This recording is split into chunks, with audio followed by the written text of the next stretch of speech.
السلام عليكم، ازيكم يا شباب عاملين ايه؟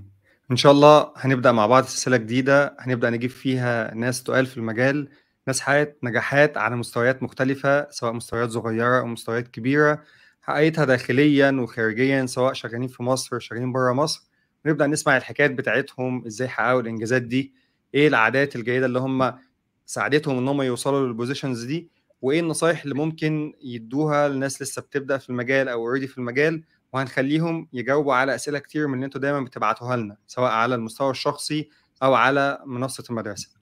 فإن شاء الله هنبدأ السلسلة دي بواحد من أصدقائي يعني المقربين اللي أنا اتعرفت عليه يمكن فترة قصيرة، ولكن اتعرفنا جامد جدا والعلاقة الحمد لله توطدت جدا لأنه كان في حاجات مشتركة ما بيننا كتير. و خصوصا ان هو كان معايا كمان في المانيا، كنا احنا مع بعض لما كنا هناك واتعرفنا على بعض كده ريموتلي وحتى الان ريموتلي، ولكن ما شاء الله علاقتنا يعني اتفضلت وخلوني على طول كده اخش وارحب بصديقي احمد الامام. ازيك يا ابو حميد السلام عامل عليكم. ايه؟ ازيك يا محمد، عامل ايه؟ انا مبسوط جدا ان انا معاك. انت حد انا بحبه فعلا على المستوى الشخصي يعني، فمبسوط جدا ان احنا بدأنا او عملنا الحوار ده واحنا في اول السنة، فان شاء الله تبقى اه سنة كويسة. الحمد لله، يعني احنا هنبدأ سنة جديدة وهنبدأ سلسلة جديدة كمان، فيعني الحمد ربنا يجعلها فتحة خير علينا كده ان شاء الله. ان شاء الله ان شاء الله. في الأول خلينا بقى إيه، إحنا مجهزين شوية أسئلة كده يعني نبدأ نمشيها بشكل مرتب، وحتى عشان نريح الناس في إن هم يبقى في شابترز وهيبقى في تايم ستامبس موجودة تحت، بحيث في أي وقت يقدروا يرجعوا ويشوفوا الأسئلة اللي هم عاوزينها والدنيا تبقى تمام. وخلينا نبدأ بأول سؤال، والسؤال التقليدي جدا، وهو إنك تعرفنا عن نفسك. مين هو أحمد الإمام؟ انا احمد الامام، انا باك اند ديفلوبر شغال من 2011 في الويب ديفلوبمنت. حاليا اشتغلت في مصر فترة تقريبا 8 سنين. بعد كده سافرت ألمانيا، وشغال حاليا في شركة سوبرا بانكينج سوفت وير. شغال از تيك ليد بس. ما شاء الله، يعني أنت بدأت الشغل في 2011 اه، بدأت في صح كده؟ 2011. اه، كنت شغال الأول بي اتش بي طبعا. يعني احنا ممكن نيجي في الكلام عن النقطة دي بعدين يعني، بس أنا بدأت كالعادة معظم الناس بتروح للبي اتش بي لأن هي متاحة أكتر وهكذا، وبعد كده مهم. اتنقلت بقى للغات تانية وهكذا يعني. جميل، دي معلومات مهمة جدا وحلوة هتفتح لنا سكك كتير. فانت دلوقتي انت اتخرجت سنة كام؟ في 2011 من جميل. هندسة المنصورة. طبعا كعادة كل الناس يعني، او مش عادة كل الناس، انا كنت من الناس اللي شوية متأخرة شوية. ما كنتش يعني اشطر حد في الكلية وكده. ما كنتش بذاكر، بس كنت بحاول اتابع برضو يعني. كنت بهتم الى حد ما شوية باللي بندرسه، بس مش من يعني، ما تقدرش تقول عليا من الناس المجتهدة قوي يعني. فاما اتخرجت حسيت شويه ان انا يعني كنت متاخر سنه عن السوق وكده، فبدات بقى ايه اجري بقى ان يعني انا قصدك الحق. متأخر عن الركب، مش متأخر انك لا قدر الله قعدت يعني سنين. لا لا، متاخر ان انا يعني ما كنتش بقى يعني كان قدامي وقت كتير في الكليه، في هندسه امم بتقعد كتير ما شاء الله، فما ايوه. استغلتش الوقت ده الاستغلال الامثل يعني. بلس ان انا ما كنتش محدد برضو انا عاوز اشتغل ايه بالظبط يعني. احنا في هندسه، في الهندسه عموما بندرس كذا حاجه، بندرس هاردوير وسوفت وير، مش زي الحاسبات بتبقى متخصصه اكتر. مهم. فكان المجالات كتير جدا، وانا يعني ما كنتش مختار حاجه معينه، او ما كانش في بالي ايوه، يعني. يعني انت كنت كنت بدرس قسم خلاص يعني. اتصالات صح؟ لا، انا كنت حاسبات بس في مهم. هندسه المنصوره. في حاسبات بندرس جميل. بقى يعني شويه هاردوير زي مايكرو كنترولرز والبي ال سي وشويه حاجات مهم. خاصه بالهاردوير اكتر. وشويه سوفت ايوه. وير، فما كناش متخصصين اكتر في السوفت وير. فما كانش في بالي بقى ان انا لا، انا هطلع بقى اشتغل ديفلوبر. لا، كنت بشوف ده وبشوف ده وخلاص يعني، من باب العلم مهم. بالشيء يعني. تمام، يعني انت ما شاء الله انت اول ما اتخرجت في 2011 اشتغلت على طول، ودي حاجة من الحاجات اللي الشباب كتير اه، انا بتعاني منها دلوقتي وشايفاها شبه مستحيلة. هو أنا اكتشفت إن إحنا كنا إلى حدٍ ما في الكلية بناخد أساسيات إلى حدٍ ما كويسة، طبعًا مش هنقارن ببرّه يعني، بس في المستوى إن أنت أمّا تتخرّج ممكن تلاقي شغل في مصر، فكان الموضوع مش صعب. فأنا وقتها كنت بادوّر على أي شغل، يعني شبكات، أي hardware، أي حاجة ليها علاقة بالشغل، أنا ما كنتش محدد زي ما قُلت لك. فلقيت اهم. وأنا بادوّر يعني، لقيت إن PHP ما شاء الله الشغل كتير، مرتبات قليلة جميل. بس متاحة. فأنا قُلت خلاص يعني إمم. أروح للي فرص النجاح فيه أكبر، وقُمت جاي متعلّم جميل. PHP وHTML وCSS، الحاجات الأساسية. طبعًا الكلام ده أنا باتكلّم من 11 سَنة يعني، فكان إنّك أيوه. تتعلّمهم كانت حاجة يعني كبيرة برضه، ما كانش زي دلوقتي المجال بقى أصعب يعني. فاتعلّمتهم، خدت لي مثلًا بتاع شهرين كده، وبقى كنت باقدّم في خلال الشهرين دول، الحمد لله اشتغلت يعني، ما كانش الموضوع، ربنا سهّلها يعني. وطبعًا الحمد لإن أنا لله. مستوايا ما كانش أحسن حاجة، فاشتغلت في شركات صغيّرة في الأول، أو ما أول كانتش شركة يعني أحسن كانت حاجة شركة برضه. صغيّرة. بالضبط، يعني على قد مستوايا، بس أنا كنت عارف أيوه. إن أنا فايتني حاجات وناقصني حاجات كتير، فكنت بقى باحاول أجري بقى أعوّض اللي فاتني يعني. جميل، جميل. يعني أنت ما جريتش ورا شغفك زي ما ناس كتير بتقول لا دلوقتي. خالص، لا، لا، أنا ما أنا بالنسبة لي أنا على عكس الناس شوية، ما أعرفش، هتبقى قصة محبطة بالنسبة للناس. أنا بالنسبة لي البرمجة هي شغل، فأنا كنت يعني ما كانش فارق معايا إن أنا أشتغل في أي اتجاه. بس أنا كنت ناوي إن أنا المجال اللي هاشتغل فيه هابذل فيه أقصى مجهود، بحيث أحسّن من نفسي فيه، إن أنا أقدر أحقق أكبر مكسب مادي منه. لأن أنا عارف هي الknowledge في جميل. الآخر بتساوي فلوس، دي كانت حاجة في بالي من أول ما أنا بدأت يعني. فكنت شايف إنه بما إن الشركات بتطلب based on skills، أمّا كنت باشوف الjob descriptions، فكل skill هي فلوس، لإن أنت لو عارف معظم اهم. الskills اهم. أو كلها، فأنت فرصتك رقم 1 إنك يختاروك، plus إنك تقدر تطلب الفلوس اللي أنت شايفها مناسبة بالنسبة لك يعني. ما فبس شاء الله. فأنا كنت عارف اللي ناقصني، فكنت باحاول بقى أجري بقى على قد ما أقدر إن أنا أعوّض اللي فاتني يعني. جميل. يعني نقدر نقول إن ما كانش في plan أو ما كانش في خطة محددة، ما كانش في تخطيط مسبق بقى، ما كانش في شغف، ما كانش في آآ الحاجات دي كلّها، والحمد لله لأ هو قدرت ال تمشي. لأ. اتفضل. البلان لا، لا، البلان الوحيدة بالنسبة لي كانت من وأنا صغير إن أنا أدخل هندسة، بس نقطة يعني. اللي هو دي يعني plan والدتي كانت بتقول محطوطة لي لينا كلّنا. لأ، هي والدتي بقى ادخل أيوه. هندسة وبعد كده ما لكش دعوة، فأنا دخلت هندسة وما كانش ليّا أيوه، دعوة أيوه. فعلًا يعني. فكانت كلّنا اتحطت الموضوع لنا ما الخطة كانش دي. بالضبط. بعد بقى ما اتخرّجت، أنا كانت البلان بالنسبة لي إن أنا أشتغل أيًا كانت الشغلانة، وأبذل أقصى مجهود اهم. فيها إن أنا أحسّن دخلي جميل. ومستوايا فيها. فربنا سهّلها إن أنا اشتغلت في البرمجة، هي بالصدفة البحتة يعني. بس فأنا من وقتها خلاص أنا بقيت dedicated للشغلانة، وباحاول مش اهم. عشان حُبًا برضه فيها، عشان ما اضحكش على الناس يعني، عشان عايز أحسّن من دخلي على قد ما أقدر، لإنها في الآخر بالنسبة لي هي شغلانة، يعني أنا واخدها كإنها اهم. شغل. هو شغل احترافي، مش ده يعني الحاجة أيوه. اللي أنا باحلم إن أنا أعملها، لأ يعني شغلانة أنا برضه. أنا حبيت أذكر ده ليه، لإنه حبيت أوصّل للناس إنه مش لازم دايمًا يبقى الشغف موجود والخطة العبقرية اللي بقى لك 10 سنين بتحاول تنفّذها، وإنك تبقى عارف من بدري أنت عايز إيه والكلام ده كلّه، ومع ذلك تقدر توصل لpositions محترمة، تقدر توصل إنك تبقى tech lead في شركة محترمة جدًا موجودة في ألمانيا وتحتيك team كبير وتبقى بتاخد salary كويس. مش لازم دايمًا تبقى أنت الشخص، في ناس كده، هي عندهم الصفات اللي بتأهلهم لده، والبيئة اللي حواليهم وناس حواليهم كانوا قايلين لهم يمشوا إزاي.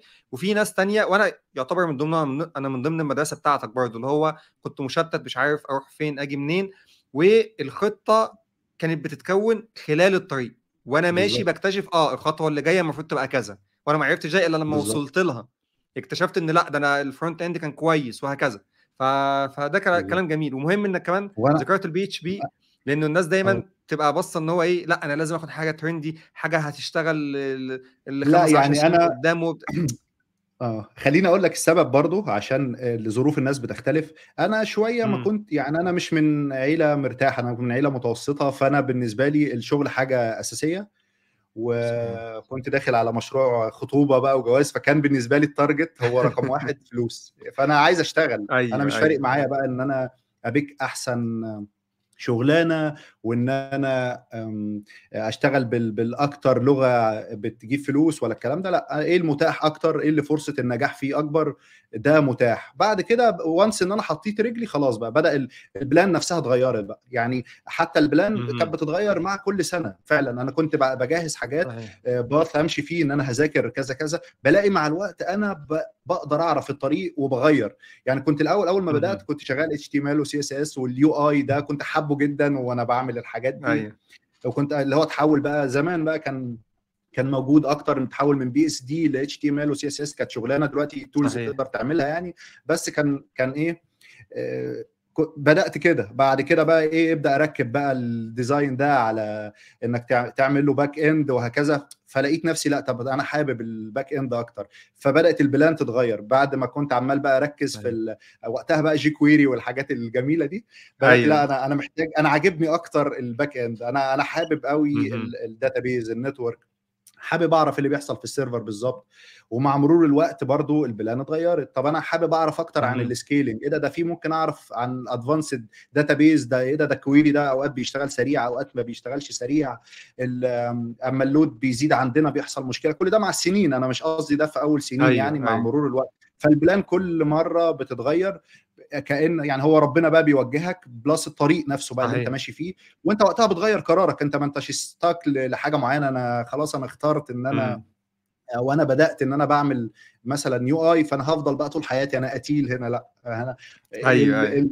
الدنيا بتتغير، فانت لازم تواكب برضو. ووقتها ممكن تلاقي فعلا شغفك. يعني انا حاليا اللي انا بعمله بحبه، إمم. انا ما اخترتوش، بس انا الحمد بحب اللي انا لله. بعمله ومبسوط فيه. وببص برضو على الاجزاء اللي انا بحبها اكتر. يعني انا اكتشفت إمم. انا عندي وقت مثلا فاضي، كان ممكن اشتغل بارت تايم. كنت زمان بشتغل بارت تايم لان كان صح. الهدف بالنسبه لي رقم واحد الفلوس. فكنت بحاول اي وقت فاضي اشتغل بارت تايم، اشتغل فريلانس، حاجات شبه كده. اهم. زي ما قلت كانت الفلوس رقم واحد. حاليا انا نظريتي اتغيرت، مش مهم قوي الفلوس. عايز ادي لنفسي وقت اعمل اللي انا بحبه فعلا. فانا اكتشفت ان اهم. انا حابب اعمل ان انا مثلا اشرح للناس حاجات شويه ادفانسد او توبكس انا بحب اتكلم فيها، بلس هتساعدني ان انا اذاكرها ابقى احسن فيها، اتعمق فيها. لان انا ما اعرفش، اكتشفت جوانا بحب ان انا اعمل ريسيرش مثلا عن حاجات معينه، اوصل فيها لنقطه تجاوب اسئله جوه دماغي. بس انا حاسس ان انا رغيت كتير فسيبك جميل، تخلص. ماشي. كل ده هنقوله في وسط الأسئلة بتاعتها، الأسئلة جاية ما تقلقش. بس حلو تمام. الكلام ده كله. أهم حاجة إن إحنا إيه، ننطلق كده ونكسر الحتة بتاعة البدايات. ماشي، يعني نقدر نقول نلخص كده إن أنت إيه علاقتك بالبرمجة، اللي هو إيه، الحب جه بعد الجواز، مش اللي هو بالظبط، من الناس اللي بعد كانت إيه الشغل. أيوه. بالظبط. جميل بالظبط. جدًا. تمام. طب أعتقد إن أنت جاوبتها برضه خلال السؤال اللي فات، وهو إزاي بدأت في مجال البرمجة، عن حُب والّا بالصدفة؟ انا بالنسبه لي كانت بالصدفه البحته، لان انا إمم. ما اخترتش. انا كنت مختار ان انا اشتغل في اي حاجه في المجال له علاقه بالكليه بتاعتي من اللي انا درسته، بما اني درست يعني مجالات الى حد ما أكتر مختلفه من شويه فرع آه. وكتيره. فاللي هيجي هدوس فيه يعني. فوقتها أيوه. ربنا أيوه. بعد ده. خلاص كملت فيه وخدت القرار ان انا هكمل في السكه دي واحسن بقى من مستواي الضعيف يعني. جميل. يعني أنت كان تفكيرك براجماتي بحت، اللي هو أنت راجل عقلاني، بالظبط. أنا هاخش أدوس، أنا عايز فلوس، عايز position كويس، هاثبت نفسي في أي حتة.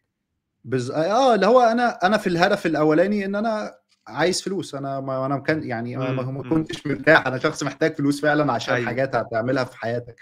فايه اللي هيجيب فلوس؟ انك تبقى، انا اكتشفت كده، انك تبقى عندك نوليدج احسن، انك تتعلم حاجات اكتر، بما ان الشغلانه معتمده على الحاجات دي، انك تبقى عارف تولز، عارف الكونسبت اللي انت بتشتغله. فكل ما تتعلم فهي فلوس، حتى لو انت ما بتشوفهاش في اللحظه الحاليه، كن أيوه. متاكد ان انت هتلاقيها بعدين.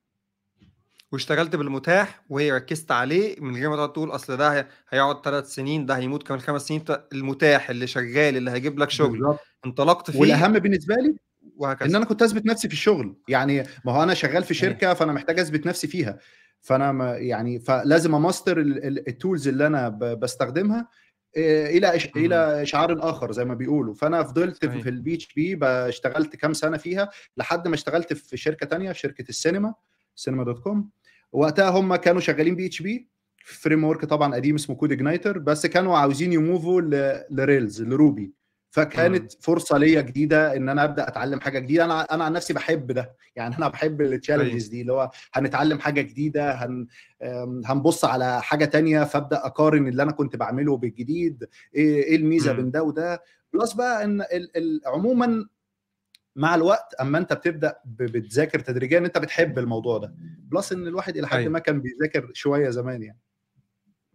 جميل، جميل. ده كلام زي الفل. يعني أنت أقدر برضه أستشف كده من كلامك إن أنت كان عندك المؤهلات اللي تخلّيك مبرمج ناجح، فكرة إنك بتحب البحث، بتحب التجربة، عندك الفضول كان عالي، ما عندكش فكرة، وكل ده ساعدك إنك تبقى برّه الcomfort zone، وإنك أي challenge ييجي لك أو أي تحدي ييجي لك بترحّب بيه، مش العكس، صح هو كده؟ أنا اكتشفت ده أنا اكتشفت ده مع الوقت برضه، عشان ما ابقاش يعني ما اقولش للناس إن أنا خلاص كنت أنا عارف بقى إن أنا لأ، إمم. أنا اكتشفت إيه اللي أنا باحبه وباقدر أعرف أعمله، وإيه اللي بيخلّيني أقدر أدّي وقت كتير، لإن طبيعي الشخص بيزهق. أيوه. فأنت لو الحاجة اللي أنت بتعملها ما فيهاش إلى حدٍ ما سِنّة صغيرة كده بتحمّسك إن أنت تكمّل، هتلاقي نفسك إمم. شوية بتريّح. إمم. أنا بس حابب أأكد تاني لناس كتير إن هي فاكرة إنه لأ البرمجة رخمة، البرمجة أنا مش حاببها وبتاع، وإن الحب بييجي من أول نظرة، لأ وارد لا، جدًا، ده مش حقيقي. وغالبية المبرمجين فعلًا، أنا واحد من الناس فعلًا نفس القصة، أنا ما حبيتش البرمجة إلا بعد ما دخلت، ومش بعد ما دخلت كمان، ده أنا بعد ما دخلت، وده بقى السؤال اللي جاي اللي هاسأله لك، وهي هل أنت اخترت مجالك والّا مجالك هو اللي اختارك؟ زي ما قُلت أنا ما اخترتش المجال وربنا اللي سهّلها يعني. أنا ما اخترتش حاجة بس أنا ممكن جزء من اختياري إن أنا بصيت أو عملت research إيه المتاح أكتر. يعني أنا صحيح. عملت الhomework بتاعي، فلقيت إنه إمم. وأنا بادوّر على الوظايف، لقيت إن الوظيفة دي بتطلب كتير، وأنا المهم بالنسبة لي إيه، هل المهم اهم. إن أنا أشتغل أحسن شغلانة والّا المهم إن أنا أشتغل؟ المهم إن أنا أشتغل. خلاص بعد ما أشتغل جميل. أحسّن نفسي بقى إن أنا أشتغل أحسن، شغلانة أحسن من اللي أنا فيها وهكذا. التحسُّن يبقى تدريجي صحيح. يعني. إلا لو أنا جميل شخص بقى جدًا. already عارف طريقي وإن أنا شخص جامد وكنت بقى إمم. عامل الhomework بتاعي من الكلية، ودي حاجة كويسة طبعًا إن الناس تعمل كده يعني، إمم. لو أنت كنت عارف. بس أنا ما كانش عندي المعرفة دي وقت ما كنت في الكلية. اهم. فيبقى المعرفة اللي أنت هتجينها دي هتسهّل عليك. فبدل ما تشتغل أول ما تطلع في شركة صغيرة، لأ هتشتغل في شركة كبيرة وهكذا. القصد إن أنا عايز أقول إن إحنا طرقنا مختلفة يعني وكل واحد وظروفه، فقارن نفسك بنفسك، ما لكش دعوة بحد يعني. جميل، جميل، كلام جميل جدًا. وأنت زي ما أنت ما قُلت فكرة إن الشباب اللي بيتفرّجوا دلوقتي النهارده لمّا ميزته إن هو لمّا ييجي يسمع حد بيتكلّم قدّامه بيقول له على التجربة بتاعته، وكان حاجات كتير معظمها هو مش عارفها already، فالنهارده لأ، ممكن بالضبط. يقف مع نفسه يقول لأ، طَب أنا بقى أراجع مع نفسي، هل أنا فيّا الصفات دي؟ أنا ممكن أبقى فعلًا شخص فضولي، أنا ممكن أبقى كذا، كذا، فده يدّي له ثقة أكبر، يقول لك ده أنا أصلًا مُهيّأ لمجال زي البرمجة، ده أنا لو دخلته إن شاء الله ده يدّي له دفعة إن هو إيه، يخُش بدون قلق يعني. بس أنا بعد ما جميل. اشتغلت قُل. كان في direction. يعني أنا كان الdirection إمم. بالنسبة لي الشغل، فإن أنا أثبت نفسي إمم. في شغلي، ففي اتجاه already أنا عارفه. لأن بعض الناس بتفضل بقى مشتتة، طب أنا هاختار ده والّا هاختار ده؟ لأ، اختار إنك تشتغل. اشتغل الأول وخلّي الشغل هو اللي يوجهك. أيوه. والله اشتغلت في شغل مش عاجبك إلى حدٍ ما، خلاص حسّن مستواك أثناء وجودك في الشغل بحيث تلاقي حاجة تانية أحسن. هو ده بالضبط اللي أنا عملته يعني. كلام جميل جدًا ومنطقي بعيد عن الكلام اللي هو الإيه، بتاع الشعارات، اللي هو اللي بيسخّن وبس ده، فكلام محترم جدًا. خلّينا نشوف السؤال اللي بعده، اشتغلت أول شغل ليك في البرمجة إمتى؟ أنت جاوبت عليها already، قُلت أول ما اتخرّجت بالضبط. صح؟ في 2011 جميل. بعد ما اتخرجت بشهرين تقريبًا، إمم. ربنا سهّل يعني واشتغلت. وإزاي بقى؟ زي ما يعني قُلت أنا آه. يعني أنا وقتها ما كنتش محدد، فقعدت أعمل research إيه الشغلانات المتاحة. فكان ما كانش فارق معايا فعليًا أي مجال أشتغل فيه، بس حاجة لها علاقة إمم. باللي أنا درسته يعني عشان ما أضيّعش السنين اللي درستها على أيوه. الفاضي.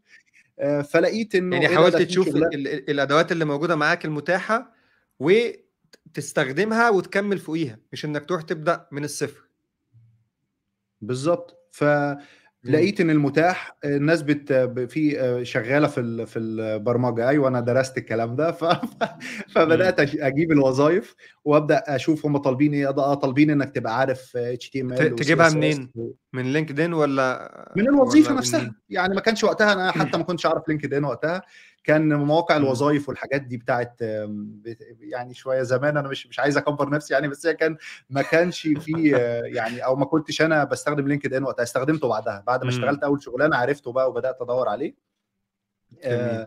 فكنت بشوف المتاح، والله ده في وظائف كذا ووظائف كذا، ف طالبين ايه، طالبين 1 2 3 4، فخلاص بقى اتعلم 2 3 من اللي طالبينهم وابدا اقدم مم. يمكن تمشي. وعملت انترفيوهات كتير طبعا واترفضت كتير جدا في اول شهرين دول، يعني كنت تقريبا بعمل انترفيو كل كام يوم بس كان اه برضه كان في ميزه ان انا كنت عارف اعمل الى حد ما سي في، عارف اكتب اي حاجه، عارف اسوق بس نفسي يعني بالمعلومات كنت القليله اللي بتترفض عندي. كتير، كنت بتترفض كتير عادي. وبتتعلم من الرفض ده، بتاخد الفيدباك بالظبط. وتبدا تعدل وتظبط. بالظبط، لا يعني اللي هو كنت بحاول اخد اي معلومه من الانترفيو، اللي هو انا مش هسيبك امم دي انت ترفضني وانا ايوه عارف انا عن نفسي رفضتني وانا قاعد معاك في الانترفيو، بس ادينا حاجه يعني، ادينا معلومه جميل. نطلع منك بحاجه. فلاقي ناس بتسالني في حاجات انا ما اعرفهاش، فابدا اول ما اخرج من الانترفيو اكتب الحاجات دي واروح اذاكرها وهكذا. مهم. فالبروسيس الليرنينج بقى بقيت خلاص، بقيت انا في سايكل بقى اللي هو ايه، خلاص دخلت جوه المود، انا بعمل انترفيوهات وبذاكر، بعمل انترفيوهات وبذاكر، بعرف حاجات جديده بروح ابص عليها لحد ما بقى مستواي لحد ما ينفع ان انا اشتغل في الفتره الصغيره دي يعني. جميل. يعني استخدمت الانترفيو نفسه في ان هو يأهلك للشغل. بالظبط. ده انا عن امم نفسي يعني كنت الفتره قبل، يعني الفتره مش بعيده قوي، كنت بستخدم دايما الانترفيو انها وسيله ان انا احسن نفسي، حتى لو انا مش عاوز اسيب الشغل، انا مبسوط في الشغل اللي انا فيه، امم ده مش معناه ان انا خلاص افضل راكن وما لا، بعمل انترفيوهات برضو، بس صحيح. بختار بقى وقتها، انا مش مضغوط، انا مش مضطر ادور على شغل، فابدا اختار شركات احسن اعمل معاها انترفيو، حتى لو هيرفضوني اتس اوكي، انا داخل ايه، اشوف يمكن يقبلوني، يمكن يدوني امم فلوس اكتر بكتير من اللي انا باخدها، وده اللي كان أيوة. بيحصل فعلا يعني. بالظبط، هي انت مش سبحان تخسر الله. حاجه. الوقت بالذات أيوة. احسن وقت انت ممكن تدور فيه اللي انت مش محتاج فيه، لانك مش تبقى مضغوط باي صح. حاجه. انا باخد اكس، امم انا عايز 2 اكس، طب ليه انا عايز 2 اكس، مش عاوزيني خلاص انا كده كده مرتاح. ايوه فوقتها بتبص تلاقي ايه ده في فعلا الناس ممكن تديك 2 اكس، ايه ده، طب خلاص بقى، طب ما يعني كل فتره تبدا تبص انك تحسن ايوه نفسك. اوقات ممكن تدخل الانترفيو بس تتعلم، مش لازم تسيب الشركه اللي انت فيها، انت بس دخلت عرفت معلومه جديده، او ما اتعلمتش فعرفت ان انت مهم. مستواك في الشركه اللي انت فيها احسن من اللي انت كنت بتعمل معاها انترفيو، وهكذا. هو ده اللي دايما بنقوله للناس في الايفنتس في اماكن مختلفه، انه من العادات الجيده ان انت كل فتره من 3 ل6 شهور تروح تعمل حاجه زي كده، تعمل انترفيوز في اماكن مختلفه، شركات مختلفه، عشان تقيس نفسك، تشوف. ما حدش، بالظبط. يعني هو مثال يعتبر مش حلو ومقرف شويه، بس يعني ما حدش بيشم ريحته. فهو فكره ان انت مش هتحس انت بتطلع ولا بتنزل غير لو رحت عملت انترفيو، مش هتحس انت بالظبط. بتجين اكسبيرينس او بتكتسب خبره ولا ما بتكتسبش غير لو رحت لحد بره يعمل لك الموضوع ده. ولما بتروح بالظبط، بره فهو هتعرف بيعملوا وقتها لك فور مستواك فري. الحقيقي. بالظبط. بالظبط بالظبط. الله ينور عليك. بلس كمان ماشي عشان المجال ننطلق. بيتحرك نروح. بسرعه، فانت ممكن تقعد في شركه سنتين ثلاثه تبص تلاقي المجال اتحرك بصوره كبيره جدا، لو انت شغال في شركه بتعمل نفس اللي انت بتعمله، فانت اكيد الدنيا عدتك شويه، فانت لازم تطلع تشوف صح الدنيا عدتنا قد ايه، فتبدا تعدل المسار بتاعك يعني. صح. كلام جميل. انا متاكد يعني في ناس كتير بعد الانترفيو ده هيغيروا تفكيرهم تماما عن حاجات كتير، لان هو بالذات كمان ان انت ما شاء الله انت في حاجات كتير، يعني انت ما بداتش البدايه المثاليه، حتى لا لينكدين ما خالص، كنتش عامل انا بروفايل، ما كنتش بالظبط. تعرف ان هو موجود اصلا، فانت بادئ بالظبط، بقى ايه.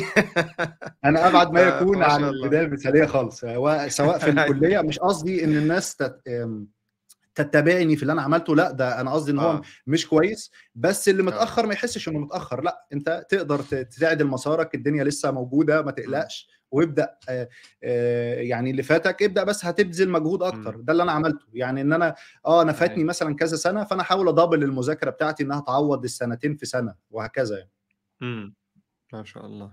ماشي نخش على اللي بعده، وانت برضه تقريبا جاوبت في النص كده. هل كنت معتمد على الكلية ولا اشتغلت على نفسك من بدري للتجهيز لسوق العمل؟ بص، عشان انا عارف إن كلام كتير على الكليات وان هي ما امم بتديناش اللي احنا منتظرينه وهكذا. انا شايف اول التجربه اللي انا مريت بيها دي كانت بعيده شويه يعني من 11 سنه، بس كان الكواليتي بتاع التجربه اللي انا مريت بيها كان كويس، ما كانش اهم. يعني انا مش هقارنه بهارفارد ولا يعني MIT ولا الحاجات دي، بس كان أيوه. على مستوى سوق العمل ان انت تقدر تشتغل في مصر. انا واحد كنت فعلا مش ببذل مجهود في الكليه، كنت بس باحضر على قد ما أقدر، باتعلّم لو سمعت حاجة، ده بيقول كذا، حد من زمايلنا الناس المحترمة يعني كان بيعمل sessions يشرح لنا، يقول لنا يا جماعة بُصّوا في حاجة اسمها كذا، إيه ده في حاجة اسمها HTML إمم. وCSS، فكنت بادخل آخُد فكرة، ما كنتش فعلًا يعني بادّي مجهود كافي، ولقيت إن أنا ما بذلتش مجهود كبير عشان ألاقي شغل في السوق في مصر، بعد ما خلّصت. اهم. أنا عارف إن ممكن يكون الكلام ده اتغيّر عن زمان في ال11 سنة اللي فاتوا، بس أنا قصدي إنه كانت الكلية مدّياني base إن أنا عارف إيه ده، يعني أنا درست شوية network، درست شويه إمم. databases، درست شويه هاردوير، فادوني وما فادونيش، يعني نختلف في الموضوع ده. ممكن يفيدوك انت، ممكن انت تروح إمم. تشتغل في شركه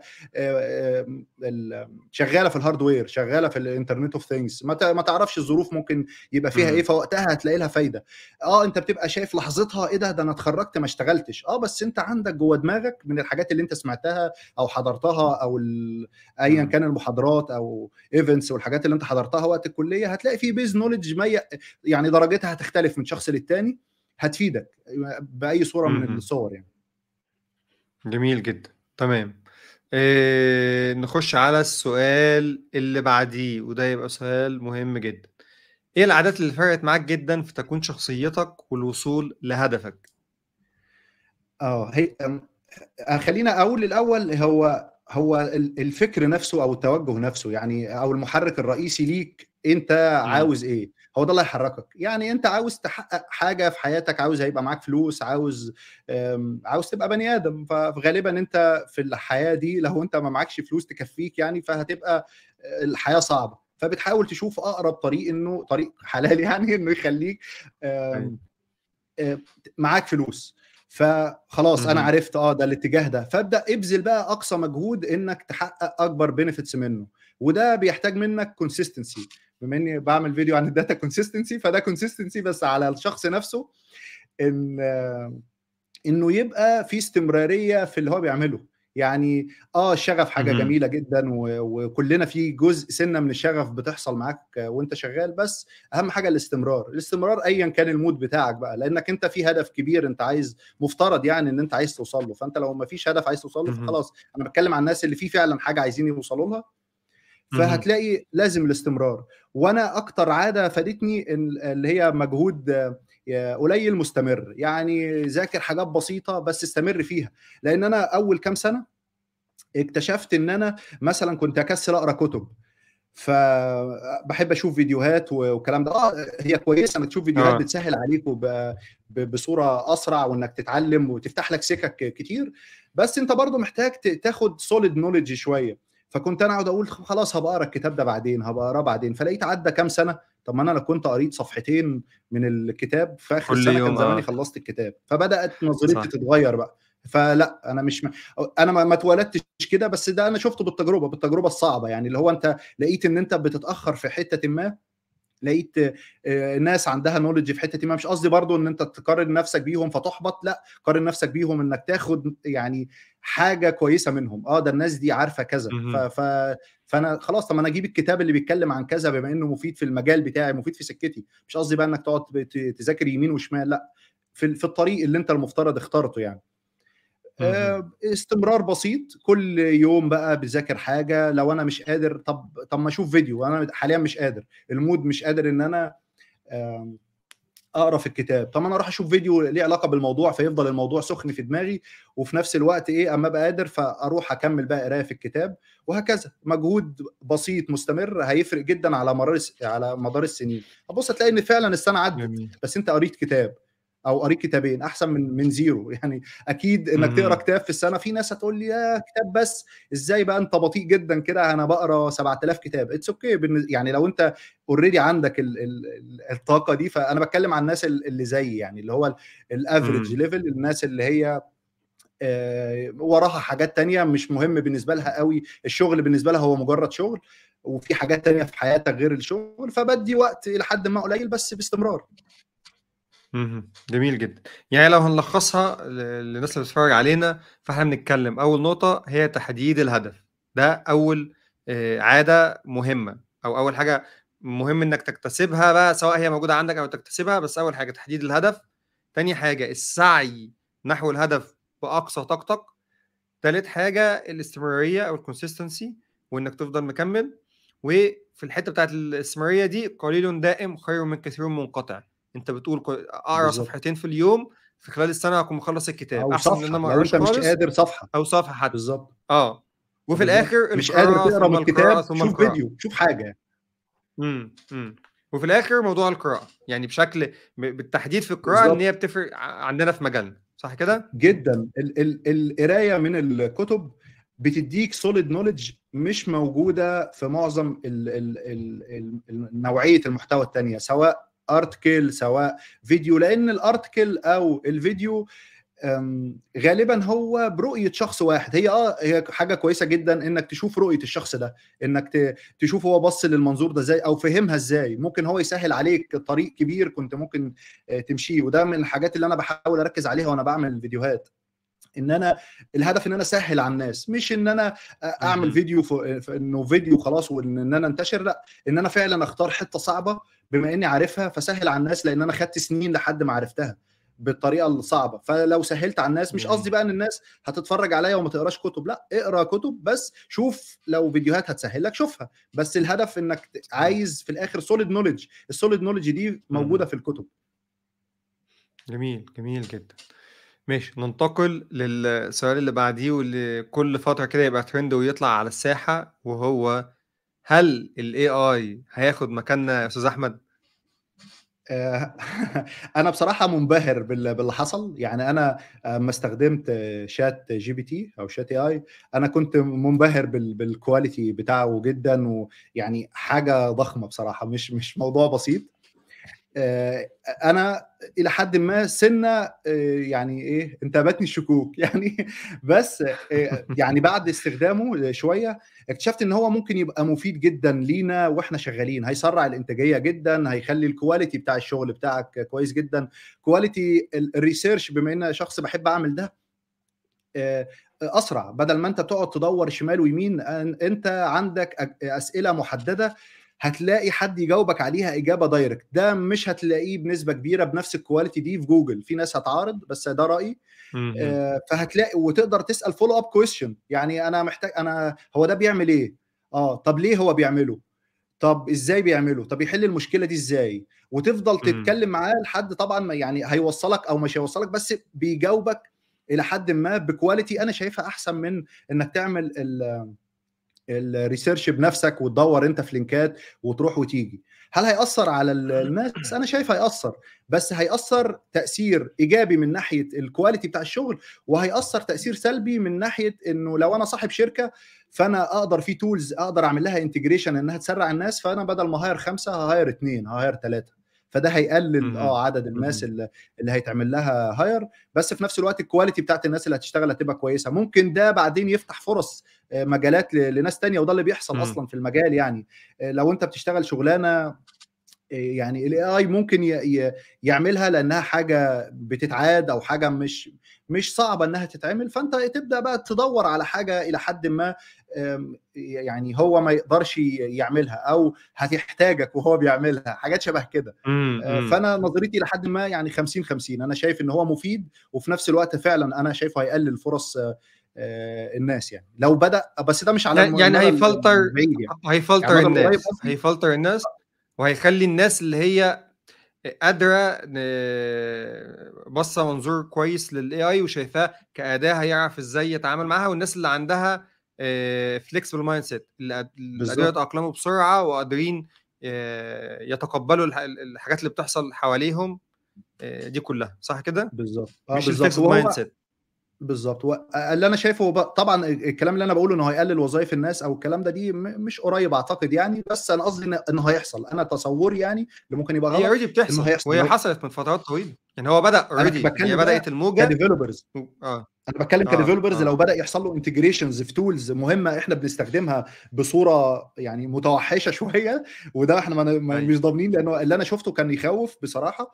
ف انه بقى يبدا في فيرجنز جديده. انا سمعت ان في شات جي بي تي 4 هننزل السنه دي، فهيقدر يعمل ايه ده؟ هنبقى مستنيين. فلازم نبقى مستعدين يعني ان احنا نحسن من نفسنا، انك يبقى عندك سوليد نوليدج انك تقدر تبني عليها، لان هو في الاخر هو مش هيعمل كل حاجه، هو يحتاجك تقول له انا عايز اعمل ايه. فانت يبقى عندك النوليدج ان انت تقول له انت محتاج ايه. انما لو اللي انت بتعمله اي حد عارفه وهو عارفه، فخلاص يعني انت تبقى عارف ان هو هتيجي في مرحله خاف ما على ان نفسك. الزمن هيدوسك يعني. بالظبط. ايوه، جميل، ماشي. السؤال اللي بعد كده، هل انت شايف ان التواجد الرقمي على المنصات حاجه بيستفيد منها المبرمجين، ولا هي خاصه بصناع المحتوى؟ لو انا عايز بس اعمل محتوى ويوتيوب وحركات والكلام ده وتيك توك والقصص دي. آه، يعني هي ليها شقين بالنسبه لي. يعني انا شايفها انها جزء كويس ان انت تسوق لنفسك، يعني انك تسويق مش تسويق، لان انت لو ما عندكش نوليدج تقولها وطلعت تقول، فانت كده بتسوق لنفسك فعلا. ايوه. ف... فانت انك تحاول يعني طريقه ان انت بتقول الكلام او الحاجه اللي انت عارفها، بتشير حاجه مفيده للناس، فالناس هتتعلم، فالناس هتعرف ان انت شخص اوريدي عندك حاجه تتقال. جميل. فهتبقى فت الناس من ناحيه، بما ان لو كل واحد فينا عنده نوليدج كبيره او عنده نوليدج حتى محدوده بس نوليدج كويسه في حته معينه وما قالش، فالكوميونتي بتاعنا مش هيستفيد كمجتمع عربي بقى، صح. هنفضل طول عمرنا مستخدمين. فلو كل واحد عنده نوليدج محترمه قالها، فهتبقى فرصه كويسه ان ال ال ال ال الناس كلها في الكوميونتي ده تنهض.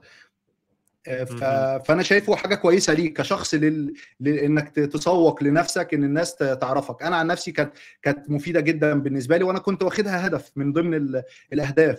في ناس بتاخد اهدافها ان انا عايز اشتغل في الفانج عشان الناس اما تعرف انا اشتغلت في جوجل في فيسبوك، واو ده شخص جامد. طبعا شخص جامد وكل حاجه، بس انت تقدر تسوق لنفسك من غير برضو ما تبذل نفس المجهود ان انت محتاج تبذله عشان تشتغل في الفانج، ولا الضغط اللي انت بتبقى فيه عشان تفضل تواكب ايوه. الوسط اللي انت فيه. فانت تقدر تسوق لنفسك والناس تعرف ان انت شخص كويس او شخص مش كويس، يعني على حسب اللي انت هتقوله من المنصه دي.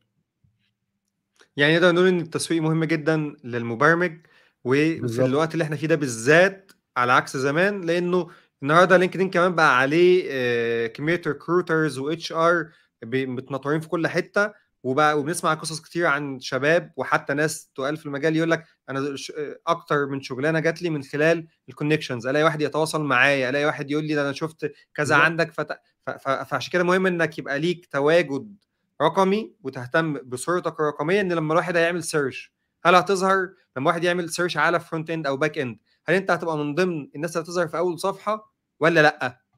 لان دي فعلا حاجه مهمه، انا كنت بفكر فيها في اوقات كتير لما كنت في البدايات لسه، كنت فعلا ببقى يجي لي كل فتره وكل اسبوع يجي لينكدين يقول لي انت ظهرت كذا مره، مثلا 20 مره في السيرش بتاع الناس، انت ظهرت في اول صفحه، انت ظهرت. فلقيت ان الموضوع فعلا يستحق، وبدا يجي لي ناس لما بدات اهتم بالبروفايل اول باول.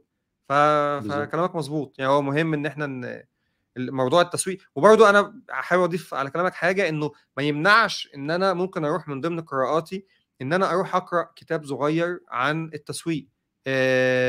يعني في كتاب انا كنت قريته كان اسمه وان ماركتنج بيج تقريبا، حاجه زي كده، ممكن ابقى اشاركه مع الناس يعني في التعليقات تحت. بس اللي هو شاركوا ايه، معانا الموضوع. هو حلو جدا، بيتكلم انه بيوريك فعلا ازاي التسويق ده عالم تاني اصلا، وعالم ممتع جدا، وازاي ان انت ممكن فعلا تتارجت الناس وتشوف الاودينس بتوعك ايه، وبناء على كده تشوف اهتماماتهم وتحاول يعني عالم تاني خالص بيخليك تبدا تشوف الامور بزاويه مختلفه عن زاويتك كمبرمج. انت كمبرمج برضو بيبقى زي ما انت قلت في الاول، مع الوقت بتبقى براجماتي حبتين، 1+1=2، اديت انبوتس كذا يطلع لي اوتبوتس كذا، انا مش عايز ايه حد يمخول لي دماغي، فاهم؟ فالحجات اللي بيبقى الاوتبوتس بتاعتها مش محكومه قوي ومتغيراتها كتير، انت بتسبب لك ايه، ارتكاريا، انت بتبقى مش فاهم، ما بتحبهاش. عشان كده تلاقي ناس انا عندي كتير بس مقصره في حته التسويق. اتفضل. انا عندي بس اعتراض على الحته دي، انه انك تفهم الاودينس، بس انك ما تبقاش موجه بالاودينس. لان انا من لا تجربتي طبعا صح. البسيطه يعني في الكام شهر اللي انا عملت فيهم فيديوهات، انه لو انت مشيت ورا اللي الناس عايزاه، هتقدم محتوى الناس هتدخل تشوفه، بس فين الكواليتي او الفاليو اللي انت بتقدمها في الاخر؟ يعني لو انت شخص داخل تقدم محتوى ترفيهي. بس انا حاليا بكلم ديفلوبرز وناس انجينيرز، ففي الغالب يعني مفترض ان ناس تانية تقدم المحتوى الترفيهي، احنا بنقدم محتوى صحيح. يفيد ناس، يحسن مستوى ناس، فيجي الشباب والاطفال نسهل عليهم ان هم يتعلموا، فالكوميونتي كله يتحرك. حته بقى انك تاخدها بس محتوى ترفيهي اتس اوكي، بس انت اوريدي عندك مثلا اودينس، عندك ناس بتسمعك، طب ما تحاول تقدم حاجه كواليتي انها تفيد الناس. انا عارف ان هو قرار صعب لانك هتخسر ناس. يعني انا وقت ما كنت بعمل فيديوهات انا متاكد وعارف ان اللي هيشوفني، لو افترضنا ان في 10,000 هيجي قدامهم المحتوى نفسه 500 مثلا، انا كان في بالي كده 500 هم هيحاولوا يدخلوا يشوفوا الشخص ده بيقول ايه. فانت كل ما صحيح. بتتكلم في مواضيع ادفانسد هتفيد الناس، فالعدد الاودينس هيقل، فانت ما تبقاش متحرك صحيح. بالاودينس او بالفيوز. اعمل حاجه صحيح. يعني اللي بعدين ممكن يجي اطفال وشباب بعد كده يشوفوا الكلام ده ويستفيدوا، فالدنيا تتحسن بصرف صحيح. النظر بقى عن الفيوز والكلام ده.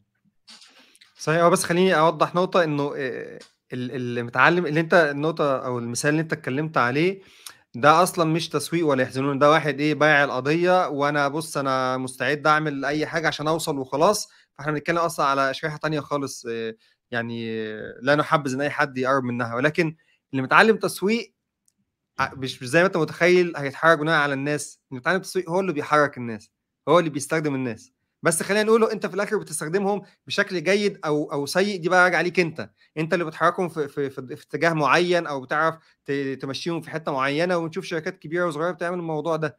فمهم انك تبقى فاهم الناس بتفكر ازاي، وفاهم ايه اهتماماتهم، وفاهم ازاي تاثر عليهم باسلوب جيد وكده. ده هيريحك كتير في ان انت المحتوى الجيد اللي انت بتقدمه، حتى لو عدد قليل، بس هتعرف ان العدد القليل ده قيمته اكبر بكتير من العدد الكبير اللي متارجت دومين كبير. يعني انت دومين محدد جدا جدا بتارجت ناس محدده جدا جدا، دول قيمتهم عاليه قوي. فاهم قصدي؟ على عكس لما تقول انا بعمل حاجه لكل حد. فالكتاب انا جبت اسمه ذا وان بيج ماركتنج بلان. تمام. هو حوالي 60 صفحه حاجه زي كده، يعني حاجه صغيره كنت انا قريتها يعني، ما خدتش وقت كتير. بس فعلا مليان بقى كميه اللي هو مفاجآت كده. انا كنت في اوقات وانا ماشي في الشارع مثلا بقرا في الكندل، اقف كده للحظه كده اقول ايه ده صح، صدق ده كانت بتحصل معايا، كانت بتتعمل فيا كده. فهو الكتاب هيفتح دماغك على حاجات كتير ان شاء الله يعني. جميل. خلينا اخر سؤال بقى، حابب قبل ما نخش في اتجاه تاني، حابب اعرف يومك. اولا انت قلت انت تيك ليد صح؟ ففي تيم انت بتهندله اوريدي وبي اسمه ايه ده، عايزين نعرف طبيعه شغلك عامله ازاي. في اوقات كتير ناس عندنا بتلاقي شباب كتير بتسال يقول لك انا عايز اعرف مثلا يوم في حياه كذا، اللي هو فلان ده انت كفرونت اند يومك بيبدا ازاي وبيشتغل ازاي. نفس الكلام انت بشكل مختصر كده، التيم اللي انت مسؤول عنه مثلا عدده قد ايه، طبيعه المهام اللي انت مسؤول عنها، وهكذا.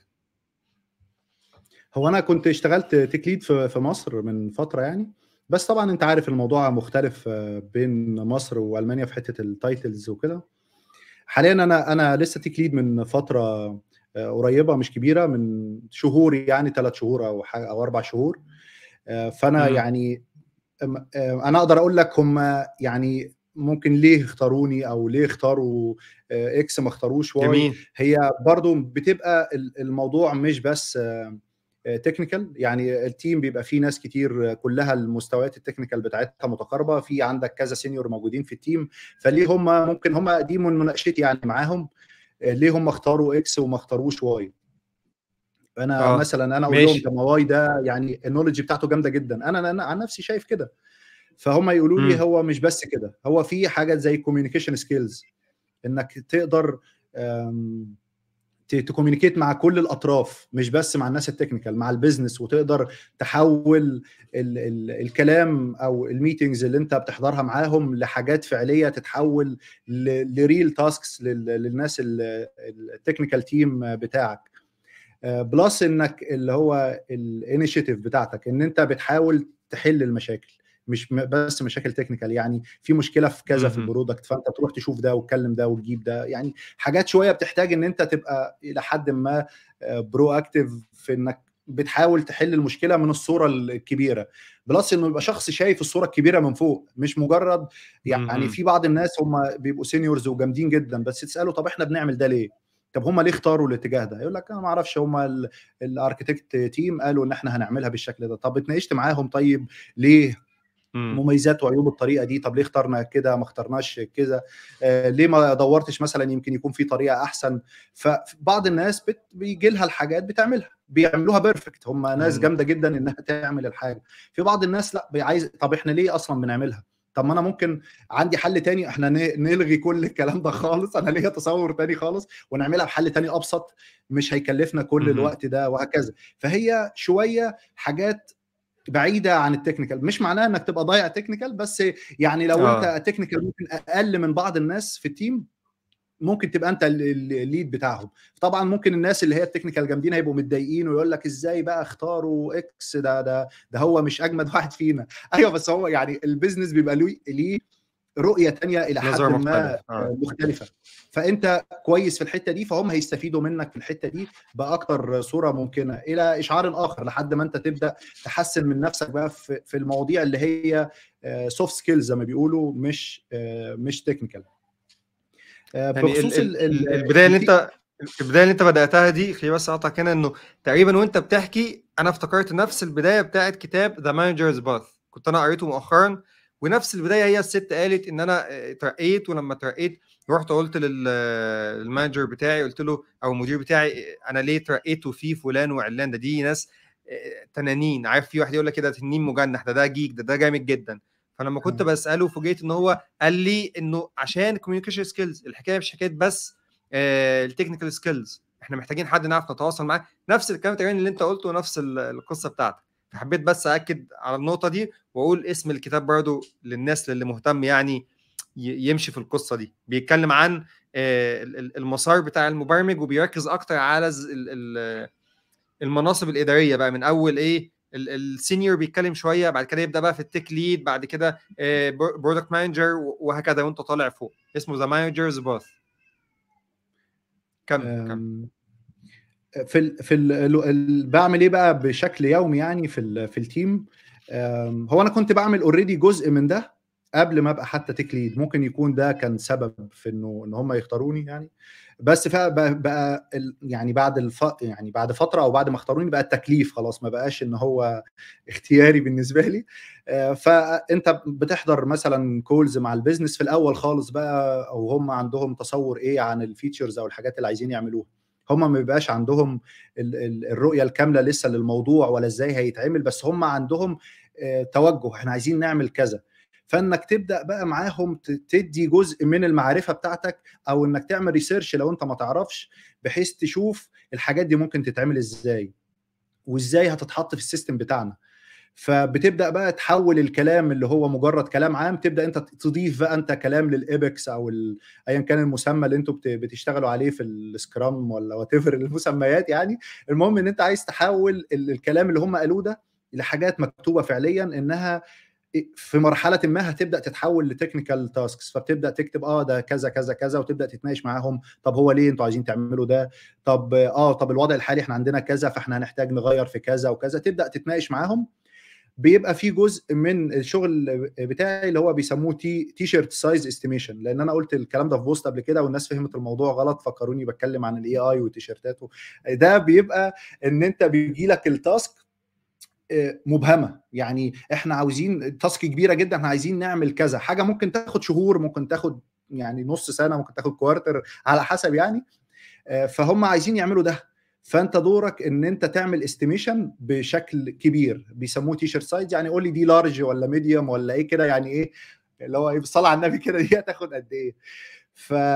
فدي مش سهله، انا باللي جربته يعني الموضوع مش سهل. ليه؟ لانك ده هيأثر في صورتك، ان انت مثلا قلت لهم ان ده سمول سايز وزي الفل وهنعملها، وجم بعد كده لقوا ان الشخص مليان شويه، فالموضوع ما دخلش، فهيبقى شكلك مش حلو. فانك لازم، اكيد. لان انا اللي انا لاحظته كديفلوبرز يعني احنا بنبقى باصين على الدايره بتاعتنا بس. انا باصص على التاسك اللي انا هعملها، ده احنا هندخل بقى في الابلكيشن هنعمل كذا كذا كذا، ده الموضوع بسيط، ده هتاخد لها يومين. دي تي شيرت سايز.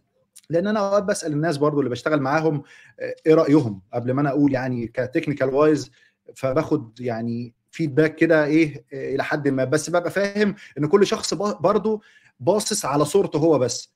لو سالت كيو ايه صح. هيقول لك ده هتاخد مني اسبوع، لو سالت ده هتاخد مني كذا. فانت تفهم عموما من كل واحد، وتبقى برضه في بالك انه رؤيته دي مش الصوره كلها. فتبدا وقتها تقدر بقى انت تدي استيميشن، دي هتاخد كذا عشان 1 2 3، وتبدا تقسم انت بقى ايه البوينتس او ستوريز بقى هتدخل بعد كده، حتى لو هايلايت ستوريز ان احنا هنعمل كذا هنعمل كذا هنعمل كذا. فالناس من البيزنس تبقى فاهمه انت ليه اصلا قلت ان دي اكس لارج ولا لارج، ولا ما هي اكس لارج او لارج دي بتسمع في وقت، يعني هي بتبقى متقسمه ايوه. انه مثلا سمول دي يعني 1 سبرنت مثلا. كل تيم بقى وكل شركه بتقسم الكلام ده برؤيتها هي يعني. بس قصدي انه في صح. الاخر هو البيزنس عايز وقت. ايوه هتسلمها لي في خلال وقت قد ايه؟ انت اعمل لي بقى سكرام، اعمل اللي تعمله. احنا عايزين نعرف في الاخر كبرودكت تيم هو كل اللي يهمه دي هتخلص في خلال وقت قد ايه. فانت بقى دورك ان انت تعمل الكلام ده. دي من ضمن دي مش حاجه تكنيكال، هي محتاجه معرفه تكنيكال بالسيستم اللي انت شغال عليه، بس كل الكوميونيكيشن والهاندلنج اللي بيحصل ده ملوش علاقه خالص بالتكنيكال. فانت بعد بقى ما حولت بقى يعني خلاص عرفت ان التاسكات دي هتاخد وقت معين، فبتبدا بقى يدخل بلان البروسيس بقى بتاع تحويل التاسكات دي الحاجات تبدا تدخل للتيم. فتبدا بقى تقسمها لستوريز، والستوريز دي تحط انت بقى تفاصيل شويه تكنيكال، احنا تصورنا عايزين نعمل ايه. بعد كده بقى تبدا تتناقش بقى مع التيم في البروسيس الطبيعيه بقى بتاعت السكرام بتاعك لحد ما تبدا تدخل كتاسكات. انا هنا دوري في الجزء الليد انتهى. في لسه جزء بقى اللي هو ايه السينيور يعني اللي انت لسه مفترض تعمله، هتكتب كود بقى انت لسه. ايوه. فتختار بقى اجزاء انت هتدخل تشتغل معاهم في الحتت دي. بتقسم بقى الشغل ما بين الناس، ده هيشتغل على كذا. وطبعا البرودكت تيم بيبقى دوره مهم في الحته دي، هو اللي عارف الاولويات. يعني انا هو ادرى احنا محتاجين نسلم ايه، انا بفولو معاهم دي اللي محتاجه تسلم، فاحنا نفوكس على الاجزاء دي في الاول.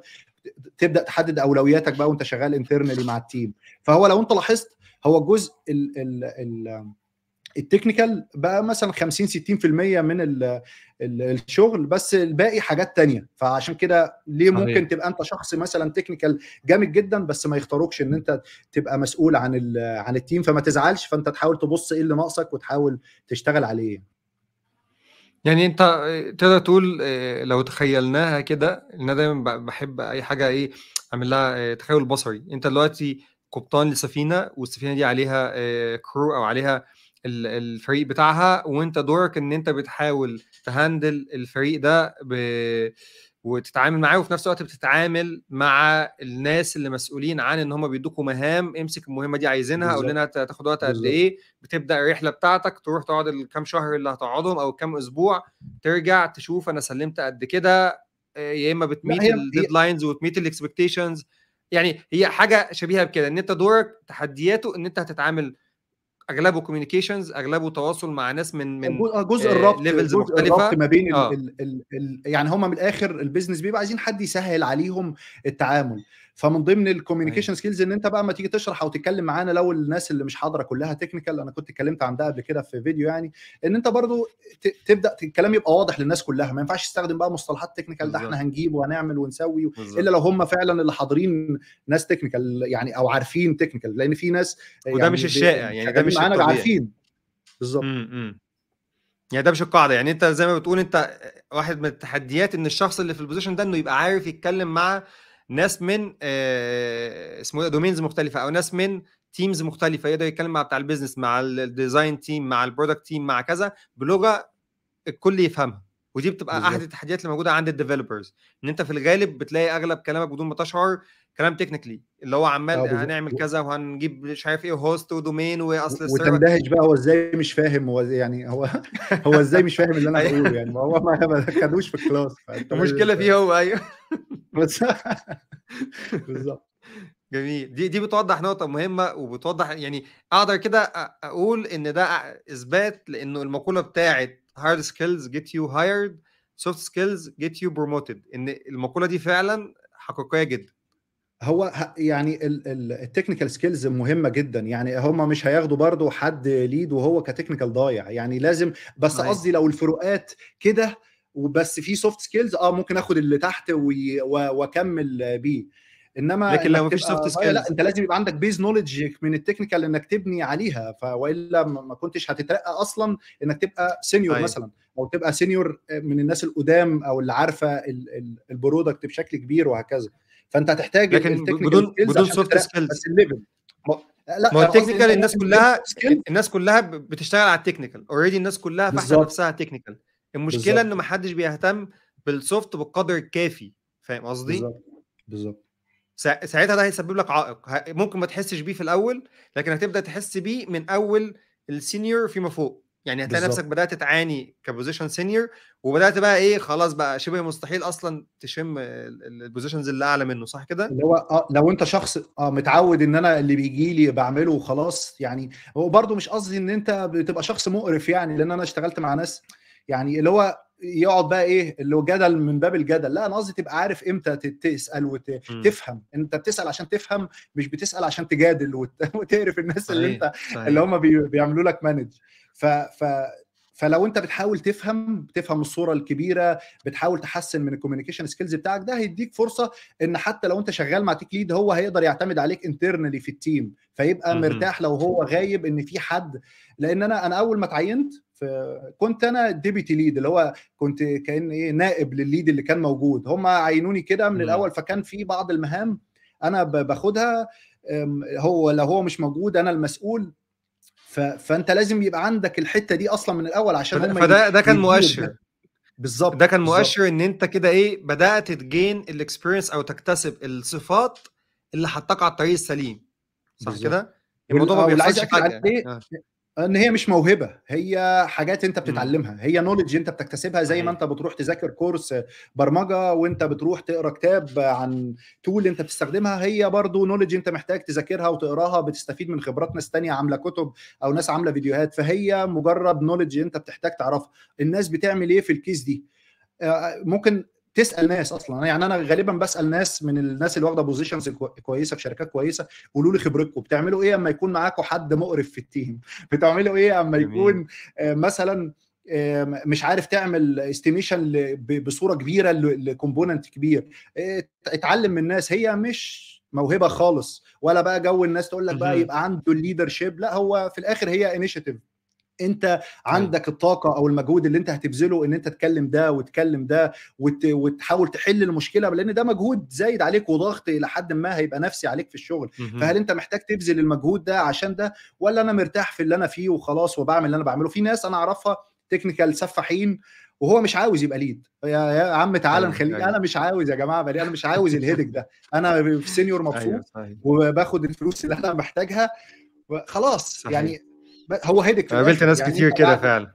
مم. انا شفت ناس كده، انا عن نفسي انا قلت انا هجرب، لو الموضوع طلع هيحرقني نفسيا لان انا مش عاوز ده، انا كان في مم. بالي يعني ما صدقت لقيت حاجه بحبها بعملها، فلو ده هياخد مني وقت اللي انا بحب، يعني الوقت اللي انا بحب اعمل فيه حاجات مفيده ليا او انا بحبها، فكنت ممكن اقول لهم لا مش عاوز، فانا جربت مهم. وخلاص هشوف مهم. التجربه في الاخر يعني. ف يعني ايه اللي هيحصل؟ وزي ما قلت هي مش موهبه، ما فيش حد مولود اللي هو كاريزماتيك، انا شخص بقود اللي انا القائد، هي معرفه في الاخر، وبتحاول تستغل مهم. المعرفه دي بشكل سوي نفسي يعني.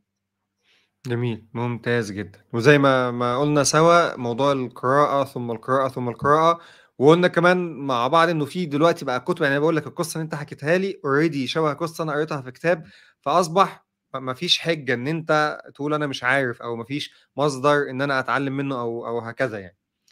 جميل جدا.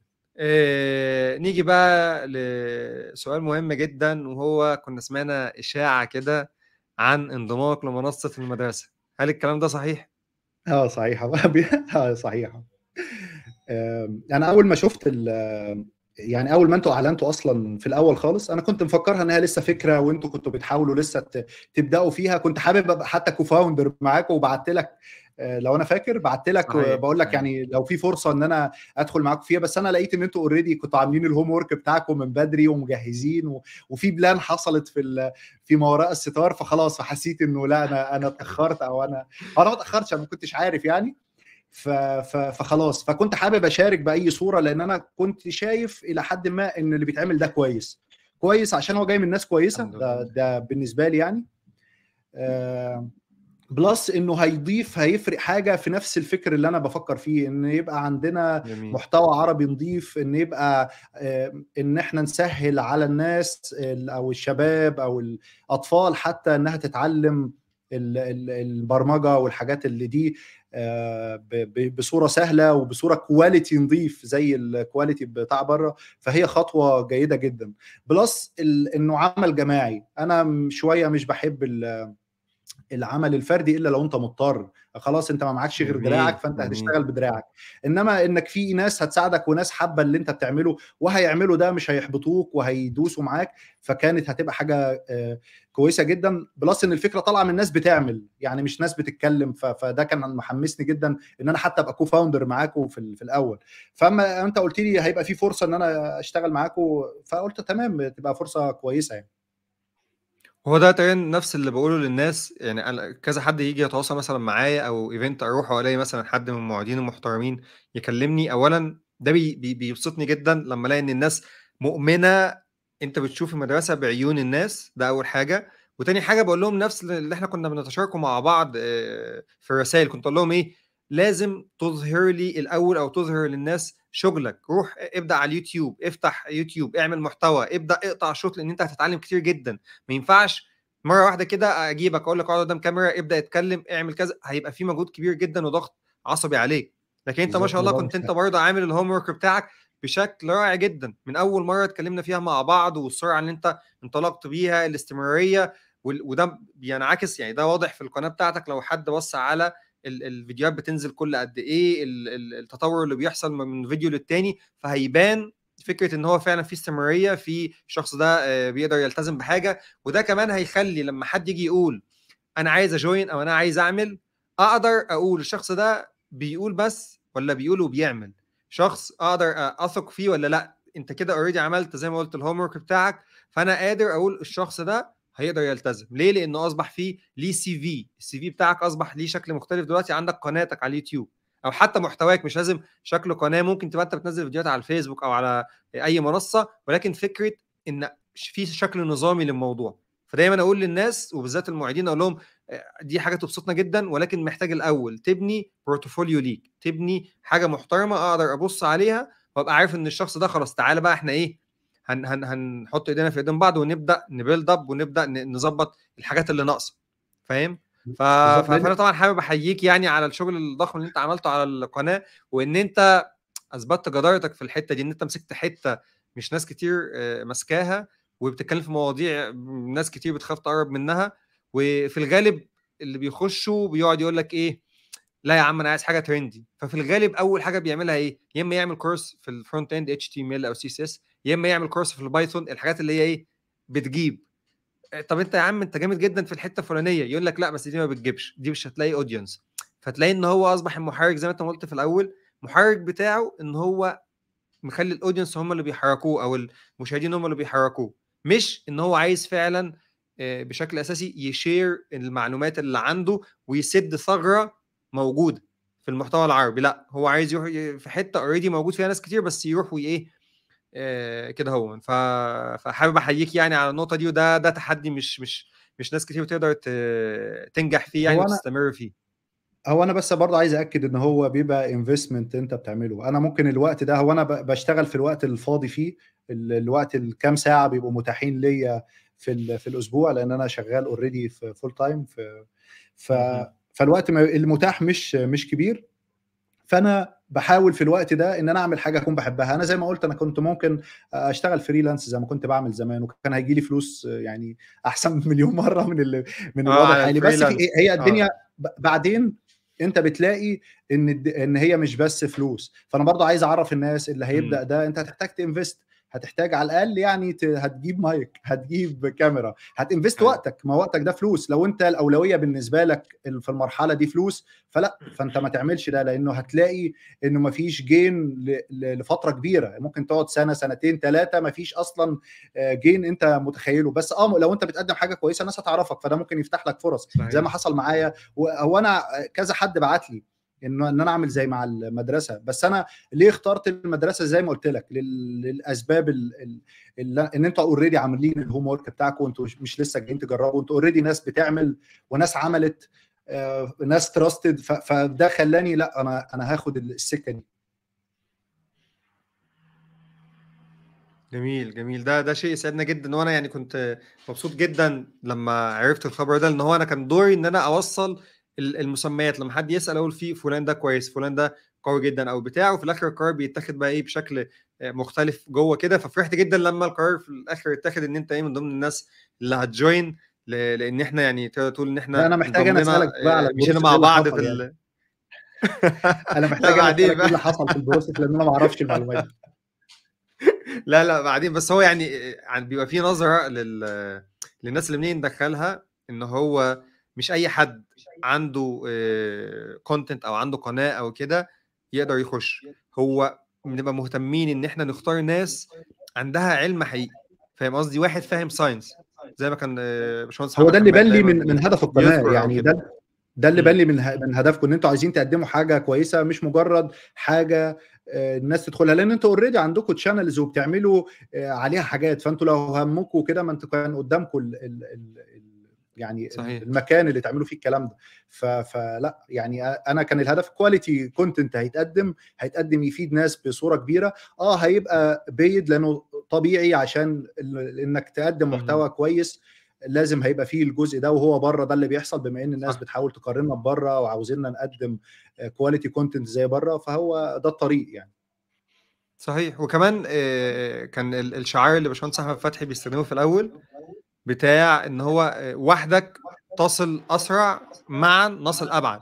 فهو ده كان واحد من الاهداف المهمه جدا، ان احنا عايزين نوصل بالظبط. لحته بعيده، حتى لو الموضوع هيبقى ابطا شويه، بس ان شاء الله هنوصل لمكان هيبقى مرضي لينا كلنا، وهيفيد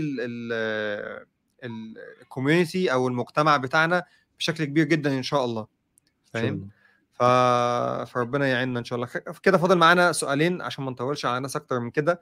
السؤال اللي جاي هيبقى ادينا نبذه كده او جليمس بسيطه، ايه المسار والكورسات اللي هتبقى موجوده في الخطه ان شاء الله؟ هو انا في شقين يعني. انا في شق اللي انا حابه وحابب اتكلم فيه، وفي شق اللي هو هيفيد ناس او قاعده اكبر. فانا هحاول اوازن بين الاثنين. يعني انا هحاول اقدم محتوى الى حد ما يكون مفيد وتقيل، مش برضه بسيط. بس هديك الانترو يعني، مش هسيبك يعني، مش هدخل لك على طول في الادفانسد على طول. هنبدا بالمستويات اللي هي البسيطه، اللي هي الحاجات ممكن تكون اتدرست في الكليه بس بصوره قليله شويه، فنديها بصوره كويسه. وبعد كده نبدا ننتقل في مراحل بصوره اقوى. طبعا هتكلم في الباك اند، فهيبقى معظم مهم. الكلام عن الداتابيزز، عن الديستريبيوتد سيستمز، عن التوبكس اللي انا بحب اتكلم فيها، جميل وكلها تحت دايره الباك اند يعني في الاخر.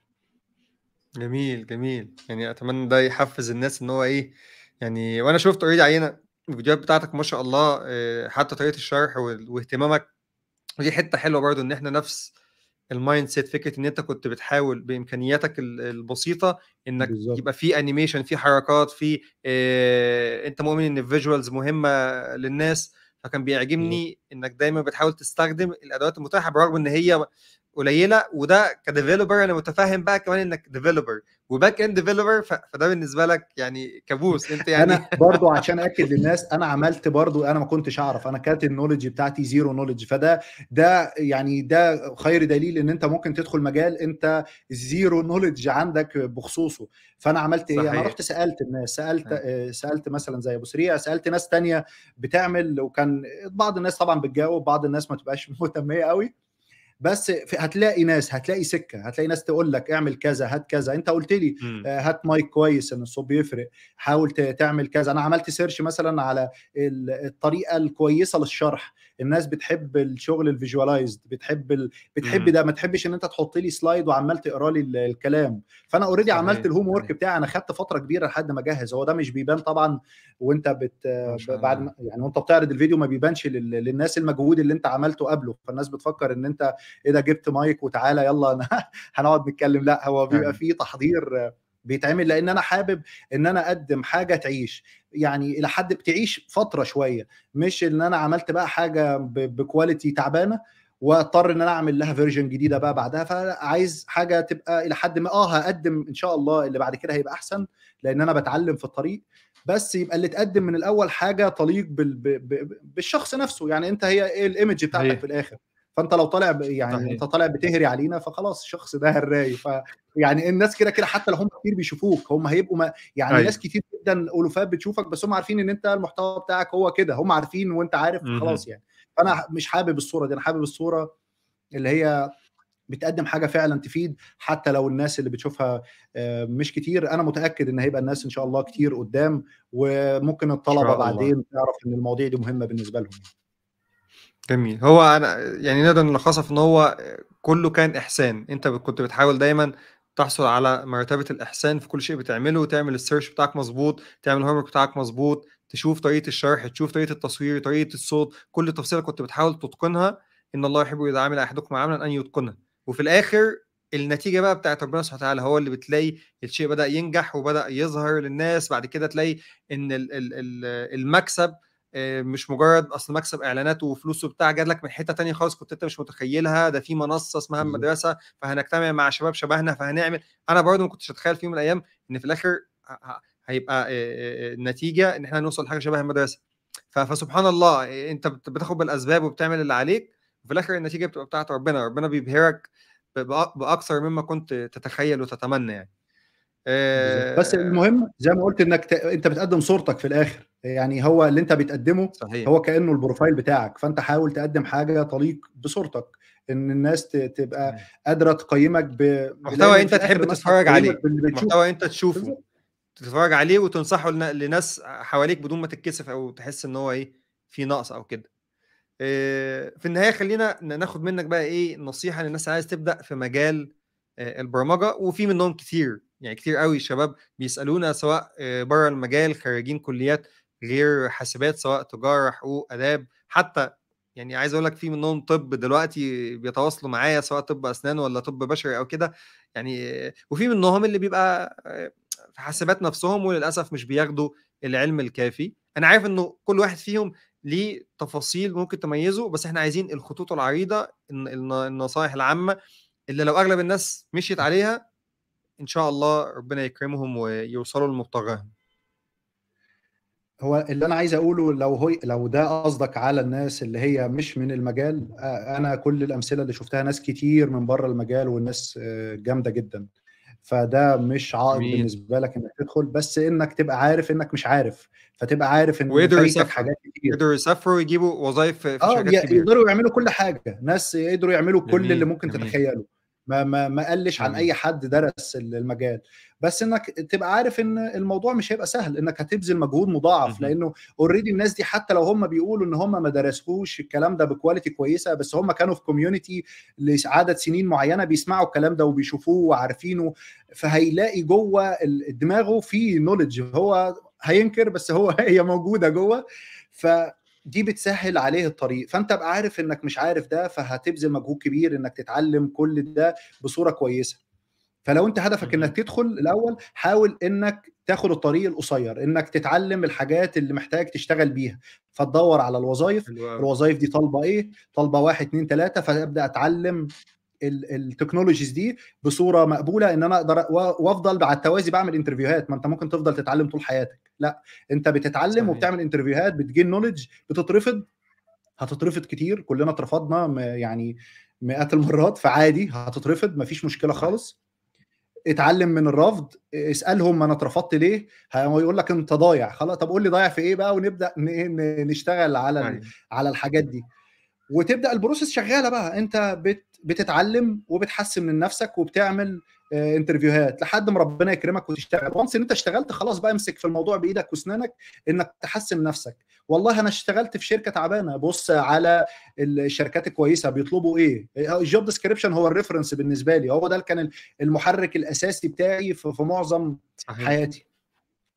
انت عايز تشتغل في شركه اكس، ده شغالين بتكنولوجي 1 2 3، ايه التكنولوجي ده انا ما اعرفهاش، فاروح اخد فكره، اروح اجرب اعمل سامبل، اجرب باي حاجه مع نفسي. فييجوا في الانترفيو وانت اشتغلت كذا، انا طبعا اشتغلت في شركه اقل، فاقول لهم لا ما اشتغلتش بس انا جربت وعملت 1 2 3 وعندي كذا، فيسالني فيلاقيني بجاوب، فيقول لك اذا كان شخص بيجاوب وهو ما اشتغلش فما يشتغل هيبقى اكيد شخص احسن، وهكذا. م-م. وتبدا الرحله تبدا. فانت يبقى كل توجهك مش انك تذاكر، انك تشتغل. فانك عشان تشتغل محتاج تذاكر، فتذاكر وتشتغل وبعد كده ايوه. تكمل بقى السايكل يعني. جميل جميل، ممتاز جدا. انا كنت سعيد جدا جدا بالمحادثه دي، وسعيد جدا ان احنا بدانا يعني مع بعض كبدايه، خصوصا ان احنا اصدقاء مسبقا، فده سهل الموضوع وخلى المحادثه يعني الوقت خدنا. وكان المفروض كسرنا ان هم الجليد قايلين لي شويه. يعني إيه عايزين.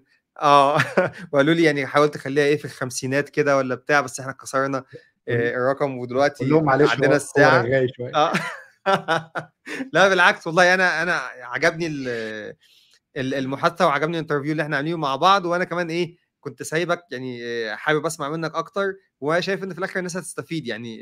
واحنا هنحاول حبيبي. كمان من ناحيتنا ان احنا ان شاء الله هنعمل لهم موضوع التايم ستامبس، فده هيسهل عليهم سواء بقى كان ساعه ولا ساعتين. ففي كل الاحوال ان شاء الله هيقدروا يهندلوا الدنيا وياخدوا كل المعلومات اللي هم محتاجينها. وان شاء الله ده ما يبقاش بالظبط. اخر لقاء، وان شاء الله نكررها تاني مع بعض. ان شاء الله. وانا من ضمن الناس اللي منتظره الكورسات بتاعتك، ان شاء الله هتفرج عليها ان شاء الله. وهشوفها، وان شاء الله مع بعض نكسر الدنيا. ان شاء الله اشوفك على خير ان شاء الله يا وسيم. انا ان سعيد جدا شاء الله. باللقاء ده زي ما قلت لك، ومبسوط ان ان احنا اصلا يعني ان انت في السايكل بتاعتي، السايكل بتاعت الناس المقربه اللي الواحد بيتعلم منها يعني. لانه في الاخر يعني نصيحه ربنا اخيره يجزيك للناس، خير. السايكل بتاعتك هي مهمه جدا، هي اللي هتخليك تكمل. لو انت محاط صحيح. بناس بتذاكر وناس عارفه وناس بتدور ناس اللي هي بتتحرك دي، فده هيحركك انت. حتى لو انت شخص الى حد ما بطيء شويه في الحركه، هم هيخلوك اسرع. زي الحديث يعني عن الرسول عليه الصلاه والسلام، حامل المسك ونافخ عليه الكير. الصلاه فانت والسلام. لو مع صحيح. الصحبه كويسه هتلاقي الناس يعني هتلاقيك انت مستواك بيتحسن. هتسمع من ده كلمه هتروح تسيرش عنها، هتشوف من ده ارتكل هيقول لك انا بدور على كذا، هتعمل معاه كول طب اشرح لي، فتستفيد من خبرات ناس كويسه يعني. صحيح جدا جدا، اتفق معاك جدا. ماشي يا ابو حميد، خلينا بقى ننهي الانترفيو هنا، ونتقابل بقى ان شاء الله مره جايه. ان شاء الله. سلام. ماشي يا ابو حميد، السلام عليكم. مع السلامه. هليف ولا انت هتوقف الريكورد؟ انا عملت خلاص